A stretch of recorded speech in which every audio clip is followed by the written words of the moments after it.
Hey everybody, what's going on? This is Sam from Historic Travels and welcome to another video. And as always, before we get started today, I'd just like to take a quick moment to welcome all my new subscribers and to thank everybody who's been leaving me comments and messages down below. Thank you guys so much. I really appreciate it. And if you would like to take a couple extra steps to help support the Historic Travels YouTube channel a little bit more, there's a merch store and a Patreon for this channel and the links below. Thank you guys so much for all your support. And okay guys, so I have a little bit of a different type of video for you guys today. So in order to properly explain this video, I need to give you guys a little bit of context into the whole origins of this video first. Essentially what I do whenever I'm trying to decide what kind of topic I want to cover next on my channel, I usually either A, go to my list, or B, I usually watch movies, listen to podcasts or something, and then based on the stuff that they talk about in there, that can usually give me some inspiration into what I want to cover for my next topic. I'm like, that's interesting, that might make a good video. So that's basically what happened for today's video. I was watching clips from the movie Titanic, and a scene popped up with a little girl in the movie, and the little girl's name is Cora. I will show her picture right now. This is Cora Cartmel. Now, even if you don't recognize her by name, chances are that you do recognize her face if you've seen the James Cameron movie Titanic. Cora is a little girl who played a side role in the James Cameron film, and throughout the entire movie she can be seen with Jack and Rose, she can be seen throughout the ship hanging out with her family, and just enjoying the crossing as best she could as the Titanic was completing her maiden voyage. Now, Cora is just a side character in the James Cameron movie. She really doesn't get that much screen time in the movie itself. She's mostly just here and there as the film progresses. Although, I would argue that her appearance is just as recognizable as being associated with the Titanic as Jack and Rose is if you see an image of them. You know, if you see Jack and Rose, you go, oh yeah, that's the couple from Titanic. Well, if you see an image of Cora, you would think, oh yeah, that's that little girl from Titanic. Even if you don't recognize her by name, you still recognize her image as being that little girl that was on the world's most famous ship. So then this led me to another thought. I wondered who Cora really was. I wondered who was her real world identity on board the RMS Titanic. Because what James Cameron said, he said that when he was making this movie, he tried to make this movie as historically accurate as possible, with the exception of the Jack and Rose love story. So this made me think that Cora might have been a real passenger on board the RMS Titanic, and if she was, I was very curious as to what her story was on the night the Titanic went down. And you see, it's really not that hard to believe that Cora herself could have been somebody who was really on board the Titanic during its maiden voyage, because what James Cameron did with the film Titanic, and one reason why I love the movie so much, is because even though Jack and Rose were fake, he had them interact with real people who were actually on board the Titanic, like Captain Smith, Molly Brown, John Jacob Astor, just to name a few. So all of those people were really on board the ship, and James Cameron had them just interact with Jack and Rose as the film was progressing. So it really was logical to think that maybe Cora had a real world counterpart on board the Titanic. And if so, I was very curious as to what her story was. So I looked into it. But once I started researching who Cora really was, I found that I was having issues finding any concrete information online.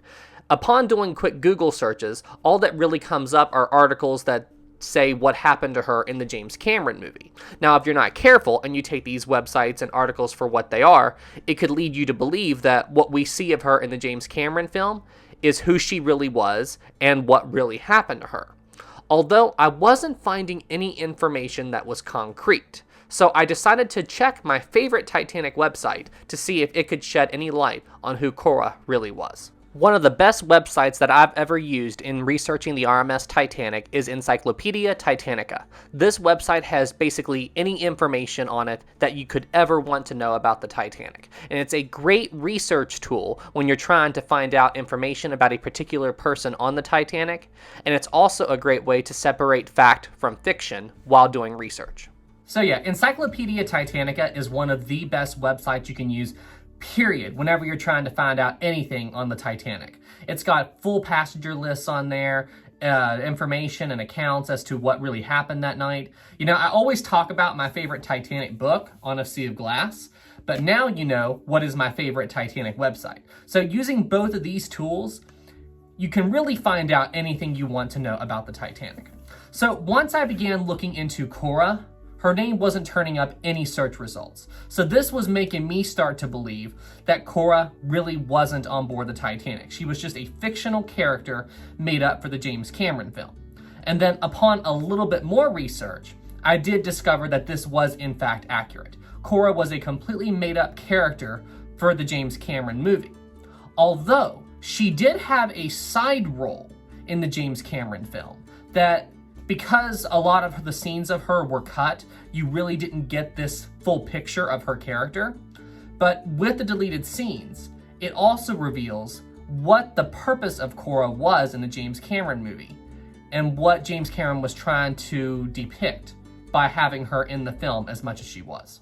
You see, the main purpose of Cora as a character was to pay tribute to all the children who died on board the RMS Titanic on the night of the sinking. You see, there were 109 children on board the Titanic during its maiden voyage, and of those 109, 53 would die when the ship went down. And the whole point of Cora as a character was to make us in the audience watching the film feel a sense of attachment to one of these children.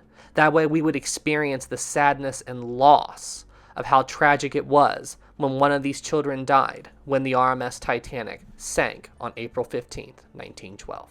So yeah, that was the main point of Cora as a character. She was there to pay tribute to all the children who unfortunately passed away when the RMS Titanic went down. And as Cora is in the film as we see her, you know, she leaves an impression on us, but we really don't get the full picture of who she is meant to be in the film.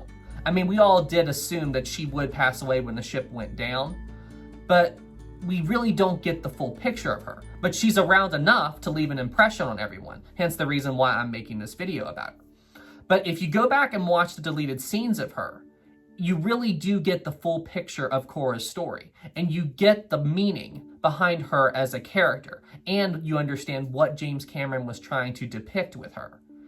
And honestly, if you go back and watch all the deleted scenes from the Titanic movie, I really do think it adds so much more to the film, because you really see James Cameron was trying to tell the entire story of the Titanic as historically accurate as possible, with the exception of the Jack and Rose love story, of course. But he just didn't have time to put in everything he wanted to, because the movie was already as long as it was, and he had to fit the length of the film within a certain time frame. But still, I think with the amount of work that James Cameron did in the James Cameron film, you know, it really does show how dedicated he was to telling the story of the Titanic as historically accurate as possible based on what we knew in the 90s. And honestly, in my mind, I think the James Cameron Titanic film is one of the greatest films of all time.